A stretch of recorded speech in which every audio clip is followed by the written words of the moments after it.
Okay, here's the ref of Ate Ren. So first, marami siyang ano dyan, ref mat. Nilive nila yun. Ayan. And then, oh, wow. Welcome in. Sorry. So there's a Ben and Jerry's. Ice cream to, no? Hindi naman, Yes. tilapia yung naman niya. Ay, ang daming stock. Pwede si Gianna dito.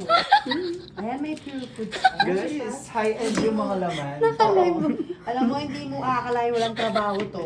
Jobless po yan. Jobless po. Kami nga sa bahay, lahat kami nagtatrabaho na wala kaming ganitong stock eh. Oh. Hindi mo trusty pa. Kinakain mo ba to? Ay, gusto ko sa inyo na lang. Iwan ko na lang sa Uwi anak ko niyo yan. yan. Sige. Kaso baka pagdating sa Pampanga, so... Ano yan yan? Steak. Uy, may steak ka pala dito. Oy, ba't ko papakain sa inyo? Bumili kayo sarili niyo. Ano lang sa'yo? No.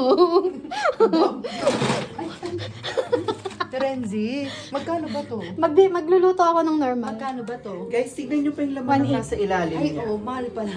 Alam nyo, yung 700 laman ng sa amin sa ilalim. Kalat, gano'n. Ay, may wagyu. PVC. May wagyu. Oh, alam ko yun. Square yung wagyu. Ito, ano to niya? Oh, sausage. Sausage Gusto to. mo strawberry, oh. Ay.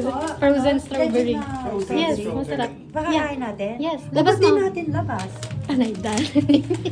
Siyempre, madalang naman yung biyahe namin dito. Layo na. Oo, sabi ko na, ubusin nila yung stock ko. Okay guys, so we are done sa freezer. Wow! Alam mo yung ano, sa ginagawa ng mga vlogger, yung gano'n. Gano'n, di ba? Uy, gusto kong gawin yan, try ko nga. Try ko nga. ASMR. Ay, wala mo na kayo dyan, mag-prepare na ako. Yung may